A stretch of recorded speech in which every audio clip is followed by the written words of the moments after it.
Yes, but the gun was still stored because the bears weren't around anymore. You just said you didn't know that there was a gun, but yes, you knew that there was a gun, but it was stored somewhere. So there weren't bears there anymore. There's always bears. We're in bear country. I realize that. None of these, I'm just saying, Mr. Keene, none of his statements, none of his facts connect. That's what I'm saying. And I'm trying to connect the facts. That's what I'm trying to do. Is he here for a sentencing of homicide? He is not. State of Wisconsin versus Bradley Scheuer. This date appears through Assistant District Attorney Holly Rockow in person. We have Mr. Scheuer appearing in person in custody with counsel Glenn Keene. We're set here today in this matter for a sentencing hearing after revocation. Mr. Scheuer was placed on probation after he pled guilty back on September 3rd, 2024 to one count of possession of a firearm by a convicted felon. 3 days after he was placed on probation, he was put into custody for another serious offense in which he was just recently sentenced. He was revoked on this matter due to the allegations and matters in the case that he was just previously sentenced. This matter was set for a revocation sentencing. The court has received and reviewed the revocation order and warrant packet from the Department of Corrections. I have reviewed such packet. Ms. Rockow, please begin your sentencing argument and recommendation. Thank you, Judge. The state respectfully recommends that Mr. Scheuer be sentenced to the state prison system for a total of 4 years, with 2 years of initial confinement, 2 years of extended supervision. That is in line with the recommendation that was outlined in the PSI by the department. As the court's aware, we are to consider the Galleon factors here in determining an appropriate sentence for Mr. Scheuer. The state's position is that Mr. Scheuer must be sentenced to prison based upon the factors. As far as the gravity of the offense, possession of a firearm by a felon is very serious. The legislature indeed has deemed this a Class G felony with a maximum possible penalty of 10 years. It's a crime that poses a serious risk to public safety. This crime in particular, the underlying facts of this case warrant a prison sentence. Mr. Scheuer was, at sentencing, there were 4 other counts that were dismissed but read in. Right out of the gate, the courtroom tension is palpable. Judge Mogen isn't buying any of Mr. Scheuer's story. She's dissecting every detail of how he got the gun and why he had it. This isn't just a simple firearm case. It's a web of contradictions, mental health issues, and excuses that just don't add up. Watch closely because every statement is under the microscope here. Including 3 counts of possession of a firearm by a felon in addition to this conviction. There were 4 total rifles that were in Mr. Scheuer's possession at the time of this incident. And on the date of that arrest, he admitted, and in fact, one was in his direct control, very nearby to him, and he had admitted to law enforcement to having handled that firearm in particular on that date. He also had a knife concealed in his possession. So this is an inherently serious crime, and the facts are also quite serious in this case. In terms of the character of the defendant, again, inherent in this crime is an indication that the defendant has no regard for the law. He's a convicted felon, not allowed to possess firearms, and he did so anyway. His criminal history reflects convictions dating back to the early 2000s. He has a fairly extensive history. His history does include violent offenses, convictions for battery, simple battery and substantial battery, violations of domestic abuse, no contact orders, also includes recklessly endangering safety, and multiple convictions for bail jumping. I'll also note that there's a 2014 conviction out of Minnesota for possessing a pistol or assault weapon. I do think, in fact, prison is necessary to protect the public in this case. Thank you. All right. Mr. Keene? Your Honor, I do have one character witness for him. It's his son, Brandon Scheuer, who's here in court. All right. Mr. Scheuer, you can come have a seat over at the black table, and you can state your name and spell it for the record.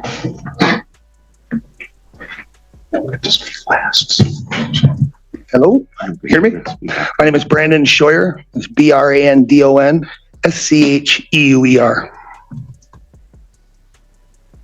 You may begin. Where do you want me to start? Glenn? Nope, you just, Whatever you talked about. Oh, whatever I talk about. Yeah. All right, well, I'll start off by saying that, I do think that violent criminals should be in prison. I don't think my dad's a violent criminal. I think that he has mental health issues that were never addressed for the last 20 years. And I do believe alcoholism amplifies those. And I believe getting mental health would help him dramatically. In the case of this issue, I could tell my father was a different person after the suicide. My father always had like a clean counter, dishes always done, up early. I would not hear from him for a couple of days after the incident. I would go check on him. He would still be in bed with a giant body pillow, counter trash, sink full of dishes, just completely not his character. And I believe that was just more depression. And I think that his depression and his mental health issues have never been addressed. And he's constantly been incarcerated and never gotten help that he's needed. And I think getting him the help he needs is a big step. Is he going to have to be in prison? Yes. But just locking him up isn't going to help him. He needs to get help. And I wish the court system would help more people in this case. It's an epidemic in this country where people are just locked away when they have issues, and we don't address the mental health issues that we need to address. 3 of those guns that were locked in the shed on the day of that incident were mine for deer hunting. I had them locked in that shed. I believed I had the only key to that shed. I was unaware there was a second key. The .22 firearm that was used in the incident, to my knowledge, was used for protection against bears as they were living in my camper on his 40 acres. When Crystal and my father first started staying on the 40, they were staying in a tent. They had bears tear the tent, tear the coolers. I gave them my camper to stay in as a safety option. Now Brandon Scheuer, the son, steps in with emotional testimony, painting a different picture.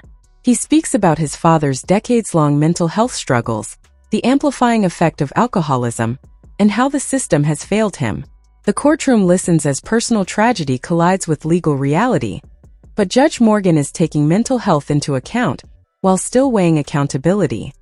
Other than that, the only real things I have to say is that I believe that this country has a problem with just locking people up and throwing them away. And I think that we need to address mental health issues more and more in this country. And this case in particular, he's had 20 years where he's never had that addressed. And he grew up at a time where when people had mental health issues, they really didn't talk about it or get addressed. And I believe most of his issues stemmed after the divorce with my mother in 2003. His alcoholism, which he hadn't drank in many years, had kicked off and came back into his life and continued to amplify those mental health issues. Because when people are depressed, the drinking don't help that. All it does is amplify those issues. And that was never, ever addressed in over 20 years of him being in and out of the system.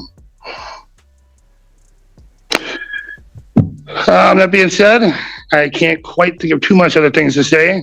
I know my father is a very good person when he's not drinking. He has donated his time to my business during the parades and other things, and to help me with working with kids in the community for kayaking. He cuts and splits wood. He has helped friends of mine who needed trees removed or other things on their property done come over without even being paid to help out, just to be a good Samaritan. So I know there's good in him. We're not unlocking the good. We're locking the good up with the bad. Where we should lock the bad up and unlock that good. And the only way that is to use, mental health therapy and other sorts of programs to get to the root of the problem. I went through therapy because of you, Judge, and I continue to do that therapy for a while after the things we had with the things I did to get back, and it helped me very much. I'm creating new programs to help myself hydrate more, things like that, getting better eating schedules, just slight things to add more consistency to life and a more routine schedule. And I think, that helps a lot of people. And it's something I needed just slightly to help my life, but there's a lot of people that need a lot more than that, and they need that intense mental care, and that's something this country has gotten far, far away from. And I hope we get back to it. Thank you, Mr. Scheuer. Thank you, Your Honor.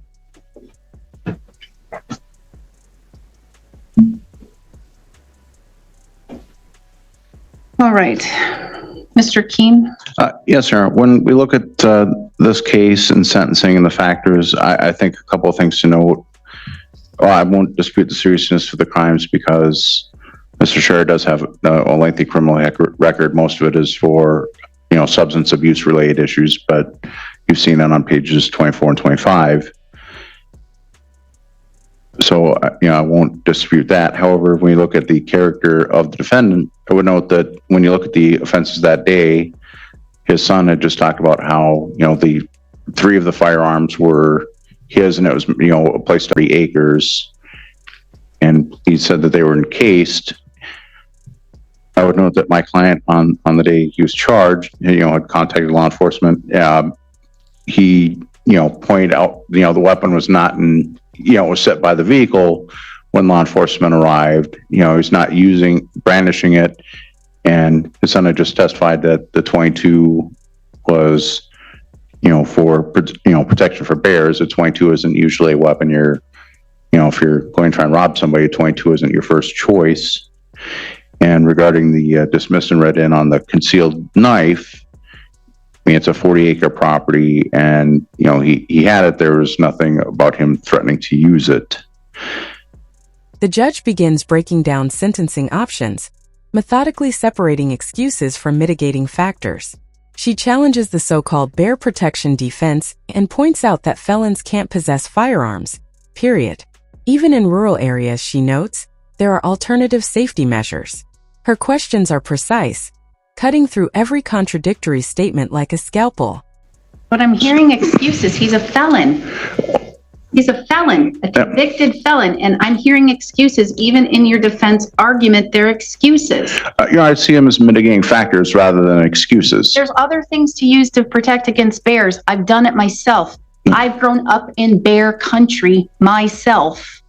I don't carry a 22 or a knife. There's bear spray. There's crossbows. There's other things that felons can use and carry. It's an excuse. Well, and these guys, the firearm was owned by the person who lived there, not him. But I get that when you live with you're a felon, and the person you live with has a firearm, it tends to put you in an untenable situation. And he admitted to operating it. Right, moving it. Okay. All right. All right, thank you. Mr. Scheuer, now is going to be your opportunity to tell me your side of the case, if you wish to. Anything that you would like me to know about this case, about this matter, about yourself. Well, I'm going to tell you one thing, that the gun was for her. It wasn't for me. It was for her protection. She was a girl from the cities, and she was afraid of the bear. The gun was given to her for her own protection. And it was supposed to be locked in her storage shed, and she had the only key for that storage shed. I don't know how the gun got. Obviously, she went and got the gun, plain and simple. I didn't know. I was at work, and she dropped me off because I worked at the 10th hole. And she dropped me off, and then she picked me up. And then when we went home, that's when she went in and brought the gun out, plain and simple. But otherwise, yes, I myself believe I have post-traumatic stress. I was in shock. I never would want to witness anything like this in my life again. I feel sorry for Bets. going to war and watching people die. I love that woman. Loved her to death. And I moved the gun till the gun fell on her. It's the only reason I moved it. I didn't know if she was going to shoot me. I didn't have a clue. It's the only reason I moved that gun. And the other guns I didn't know nothing about. Yes, I had a key. I had a key in my key ring, but I hadn't gone into the shed. Wasn't in the shed for days. And it was 2 days before deer hunting. That's all I know. And the guns that were in the storage, in her storage shed. And I know my son deer hunts, and he was supposed to have friends come over that didn't have guns, and they were going to hunt. There was no bullets, nothing there. There was absolutely nothing to fire out of them guns that were in that shed. Absolutely, there was just guns. That's all it was. Guns and gun cases. And I knew nothing about them. I knew about the 22 that she had because she asked for permission, and she got the gun from my son for her own protection when she was there by herself. That's what it was supposed to be for. And like I said, I only moved the gun when she shot herself and hit the ground. That's why I moved it, and I leaned it up against the car that was in front of it. Like my son said, I help him a lot. I help a lot of people. If you even ask the jailers here, I'm cleaning all the time. I ask to move to different cells just to go clean them because they're not clean. I help a lot of people. I buy canteen for people. I'm not a violent person. Yes, I do have mental issues. And with that, yeah, I probably had drank. I started alcohol. I was sober for 24 years. My kids grew up with a sober father because my father was an alcoholic. So when my kids grew up, I didn't drink. But when my wife divorced me and I ran through the coals, I started drinking. That's when I started drinking in 2006. If you look at the records, that's when all my problems started. And with that, that's all I got to say. I wouldn't harm anybody. I wouldn't kill anybody in my life. Like I said, I wouldn't want to go to war. And with that, it's... How many sheds were on that property? Huh? How many sheds were on that property? One. I just got multiple stories about the key or who had keys and who had access with that. First, you said she was the only one that had a key. No, that was her storage shed in town. She had a storage shed in town with all her stuff, and she was the only one with a key for that shed. That's where the guns were stored, was in the shed in town. That's where your son's guns were stored? Yes. The guns that ended up on the property were in that shed. All of the guns that ended up on your property where you resided in that camper were originally in a storage shed in town. Yes. But somehow they ended up all on your property on the camper. Because deer hunting was coming and she brought them for my son to go deer hunting. That's how they ended up there. Because it was 3 days before gun season. 2 or 3 days before gun season. It was on a Wednesday. And they were getting ready to go deer hunting. And then they were placed in another shed that you had the key. That a key was on my key ring, yes. So you... But I didn't know the guns were in the shed. I wasn't home when the guns were put there. Then how did they get into the shed if you... I'm assuming Crystal brought them over for my son to go deer hunting. But if you were the only one with the key... No, I wasn't. The shed at my house, no. I wasn't the only one with a key. I wrote it down. You said I was the only one. I was on my key ring. No, that's not true. I had a key and there was 2 other keys for the lock because the lock was for the shed and for the chain that went across my driveway down on the end. My son had a key to the shed. I heard that and I knew that. It was his property. No, the camper is his. The property belongs to me. 40 acres is yours. Yes. and he brought the camper for you. So the Yes, shed is yours. yes, The guns in the shed were not yours, but you had the guns in your shed. yes, the guns were put in the shed, correct. On a Wednesday, and then deer hunting was Saturday.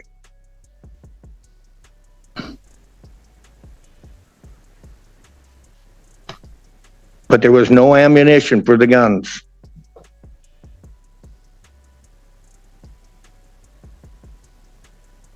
Were you and the victim fighting that day? No. No, You weren't drinking together at the 10th hole and fighting? no. No, Then what happened that day? What happened where she picked you up? Crystal was from a the 10th hole? very depressed person. She was on a lot of medication and she was from Minnesota and she was losing all her medication. She put money in the bank, which I had to remember when I signed the check for forgery and we got all that settled, because she had a check that she went to the bank down here in Simon and was going to deposit because she didn't have an address. So she went down to the bank, Bremer's Bank, isn't it Bremer's Bank down there, and tried to put that check into the bank. And they told her they wouldn't accept it because she didn't have a permanent address. So she went to US Bank, which her and I had an account together. But then she moved back to Minnesota for her medication to a Jeannie, and I can't pronounce her last name's house, and changed her mailing address. That's how Crystal's daughter got the statements for the bank, which she put the money in US Bank, and US Bank wouldn't let her take the money out because she couldn't establish a address. So again, I don't understand how this happened, because here we have a day, okay, Yes, where we have the victim dropping you off at the 10th hole to work. yes. And then you In the morning, and then she went to the food shelf to help at the food shelf. can you let me talk, Yes. please? And then she dropped you off at the 10th hole, Yes, and she went back and did whatever she was going to do that day. yes, And then she picked you up from work at the 10th hole, and you're telling me she didn't have any drinks or alcohol. yes, she did. So she sat and she drank for a while. No, she had one drink. She had a Bloody Mary. She had a Bloody Mary, and she picked you up. Did you have anything to drink that day? No, So you didn't drink. She had a drink. She picked you up. She brought you back to the camper. You weren't fighting. There was no negativity between the both of you. You get back to the campsite, to your camper, where you both have resided and lived for a significant period of time. And then all of a sudden, out of nowhere, she grabs a 22, runs in front of the camper or the truck, and shoots herself in the head. That's what happened. That's what I'm hearing. No. Nothing happened that caused this. when we were at the 10th hole, there was a girl in there that had black curly hair like Crystal used to have. She used to have long black curly hair. Well, she cut all her hair off and it was pure white. It turned gray. Well, this girl had the same kind of hair that Crystal had, and she had a low-cut shirt. And when she went by, Crystal said, "Look at her hair." And I said, "Yeah, it's pretty." And I said, "She's got a nice cleavage, too," because her cleavage was hanging out. And Crystal used to be the same way. Well, the girl next to Crystal turned to her and said, "Well, I'd like to do something with my hair." So I think one reason was that depressed her because her hair was cut off and it wasn't what it used to be. Crystal committed suicide more than once. I saved Crystal twice before this. One time she took a bunch of pills when we were living in Burnsville. It just doesn't make sense. It doesn't make sense. She was a depressed person. Respectfully, I think we're getting a little, we're simultaneously for having a firearm, and now it seems like the court is moving to trying to investigate. What he did though was he messed with the crime scene by touching a gun. He messed with the crime scene. I'm not trying to go into anything. There were allegations, or there was discussion on whether or not there were facts for a homicide, Mr. Keene, before you were even involved. That was part of a plea deal with the original attorney that homicide would be forever off the table as part of the plea deal. The court said that can't happen. That's against public interest. That can't occur. So then that was removed as a plea deal. So the court's trying to understand here. I'm trying to get an understanding of how this could even happen. He knew that there was a firearm, a 22. No, I didn't. You didn't? No, I didn't know it was there. The same with the other guns. That day, she must have went and got them and took them there. And with the bears there, you had no clue that there was a 22. This is where it gets intense. Judge Mogen calls out contradictions point by point. Mr. Shire's story about the gun, the sheds, the keys, the deer hunting, nothing lines up. She emphasizes that altering a crime scene is serious, and no one gets to manipulate evidence. The tension in the courtroom builds as the judge connects the dots, showing the consequences of these actions. Yes, but the gun was still stored because the bears weren't around anymore. You just said you didn't know that there was a gun, but yes, you knew that there was a gun, but it was stored somewhere. So there weren't bears there anymore? There's always bears. We're in bear country. I realize that. None of these, I'm just saying, Mr. Keene, none of his statements, none of his facts connect. That's what I'm saying. And I'm trying to connect the facts. That's what I'm trying to do. Is he here for a sentencing of homicide? He is not, Mr. Keene. He is here for possessing a firearm as a felon. Yes, sir. And that's possessing is knowing there is a firearm in your ability to have possession of that firearm. I'm trying to connect the facts. It doesn't make sense if there was no fighting, if there was no negativity, if nothing occurred, and all of a sudden some girl with beautiful black curly hair and huge, delicious looking cleavage, and a statement is made that the woman would go and all of a sudden go home and nothing else occurred. She would grab it in the head in front of her significant other without a statement made. It makes no sense. And then the defendant altered a crime scene. He manipulated a crime scene by taking a gun from a person who apparently, allegedly, he took a gun and moved a weapon. He touched evidence. You do not touch a crime scene, whether it is determined to be a homicide is not for Mr. Scheuer to determine. It is for the police to determine, and they were not given an opportunity to make any determination, and because he altered it. He altered the evidence. There are people panic at various times and react in. Exactly, but they cannot touch evidence in a scene. And here's the thing, again, we're digressing. I'm getting to trying to figure out that day and what happened and why we are here and what I am sentencing for. It is not simply a felon possessing a firearm. And as you stated, and that was part of your argument, there's bears.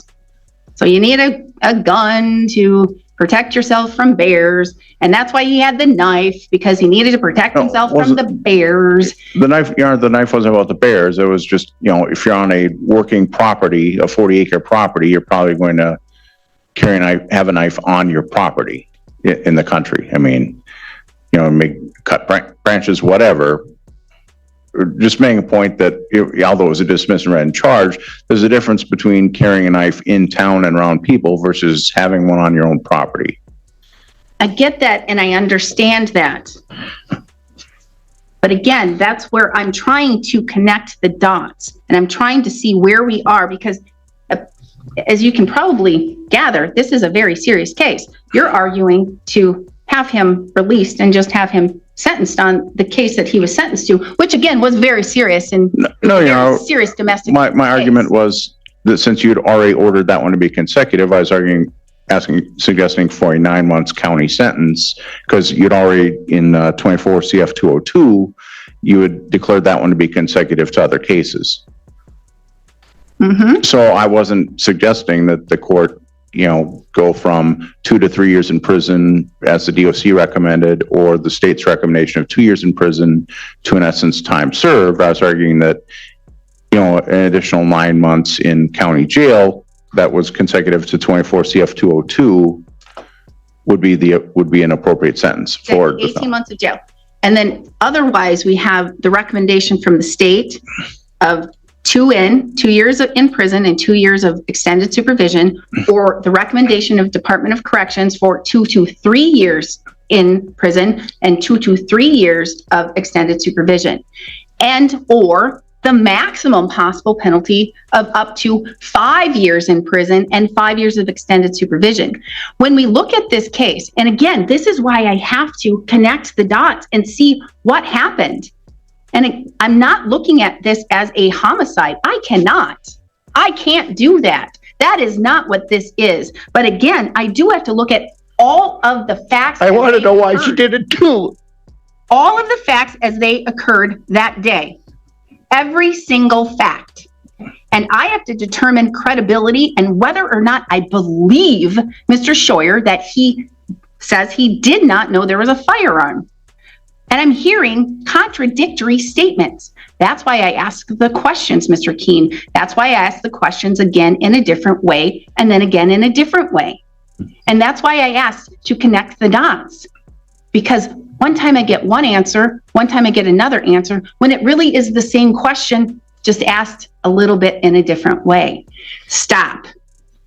So, when I'm looking at this case, and originally you're looking at this case, he was charged with 5 crimes, 4 very serious felonies, up to maximum possible penalty of 10 years in prison for those 4 felonies. And a misdemeanor, up to 9 months of incarceration for that. Part of this plea agreement, this working the deal out with the state, you got a really good deal here, because the agreement called for pleading guilty to the 1 possession of a firearm as a convicted felon, and the rest would be dismissed and read in. So the maximum possible penalty hanging over your head is no longer 40 years and 9 months. It's 10 years. So 5 in, 5 out. So that's a pretty good deal, considering the facts and all that led to it. Because again, you could have been charged with altering a crime scene. There could have been other things that could have been charged here, but you weren't. And I understand where Mr. Scheuer is coming from that day of stating that the victim killed herself, took her own life that day. Again, I'm trying to wrap my head around what happened and why it happened or how it happened. With the facts I have, I can't. But what I have to wrap my head around is the actual charge that I have in front of me, and that conviction, possession of a firearm, convicted felon. I do believe that you knew that she had that 22. I fully believe you knew she had that 22. I fully believe that you had access to that if you wanted to. You were in a very significant relationship. As you said, you loved her dearly. You seriously loved her dearly. I don't know if you love her now. I don't know if that was your statement. And you're showing emotion as to her death. And I believe your son Brandon when he says that he sees mental health issues in you. I fully believe it. And I remember Brandon a little bit from a few years ago. I haven't seen him in front of me, so I'm going to guess that he's done a lot of good things with his life, and he's made changes, and he's doing well. I believe him when he's saying he wants you to do better, Mr. Scheuer. And I believe him when he's saying that he sees a change from when you were raising him and when you were with his mother versus when the divorce occurred and you started drinking again. And that's when it flipped. And that's when the mental health issues, I don't want to say arose, but they grew more intense. And I can see it in the last case in which you were convicted in 24 CF 202 with the individual that you said wasn't your girlfriend, but she thought she was your girlfriend, and that was a domestic abuse incident. It wasn't charged as domestic abuse, but that was a violent act against another woman, against a woman there too, against a person. And mental health issues most likely were involved in that as well. I do believe that you do need assistance, you do need health, you need help, you need someone to provide you with the guidance and the therapy. I don't know how to do it. It's not just AODA, it's not just AA, and it's not just abstaining from alcohol. Whatever happened back in 2003, 2006, and again, then when you started drinking alcohol again, and it started you down a spiraling path, I don't know. Because if you're living on your property, you own 40 acres, and you're living in a tent for a significant amount of time, and then your son has to provide you a camper to live in, and that's through the winters and through, we have hard winters, and if you're living in a camper, that's telling me you're not doing something to get your life on track to be a little bit more stable. I'm glad to hear that you were working at the 10th hole. I don't know if it was full time. I don't know if it was enough to be sustaining or to pay your bills or to have any property or anything other than paying for your 40 acres. But I don't know what occurred that day, and I don't know what happened that day. I don't know if you really did know or have an idea of if your son's other guns were in your shed. You had a key, and if they were placed there on Wednesday, they couldn't have been placed there on that Wednesday, the November 15th. They couldn't have been placed there that day. That would be too coincidental that they were just placed there that day, and then all of a sudden, that would be way coincidental if that's what happened. But I have nothing to show me otherwise. I have nothing to show me that it was a different day. I have nothing to show me that it was that day.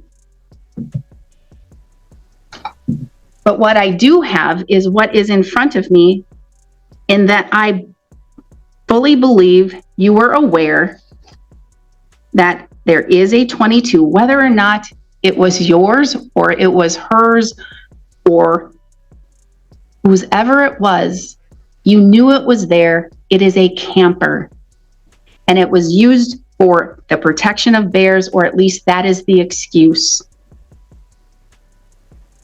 But again, there are multiple other ways to protect yourself from bears.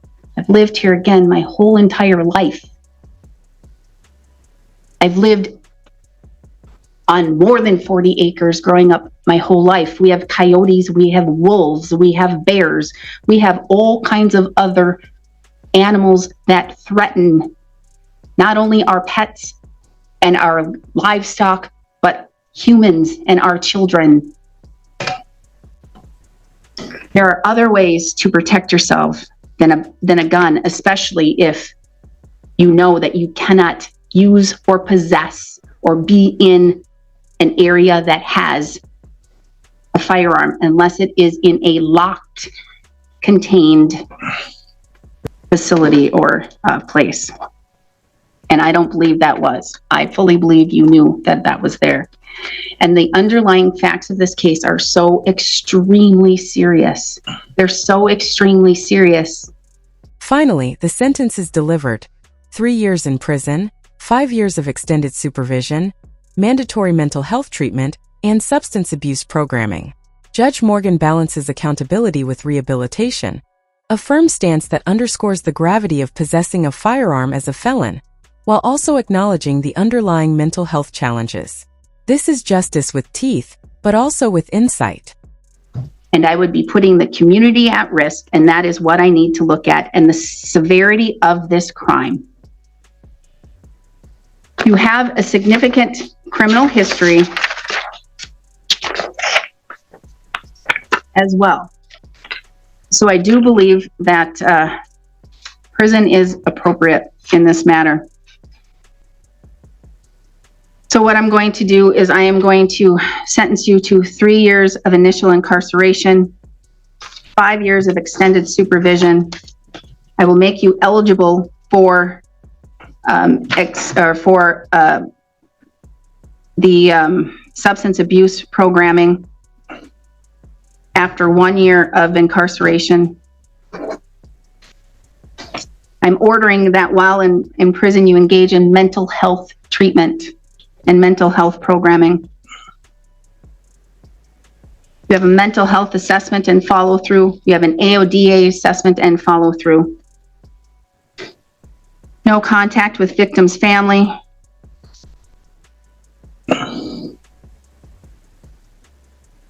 You have 20 days to appeal. Should you fail to appeal within 20 days, you lose that right. This is a felony. No use or possession of a firearm for life.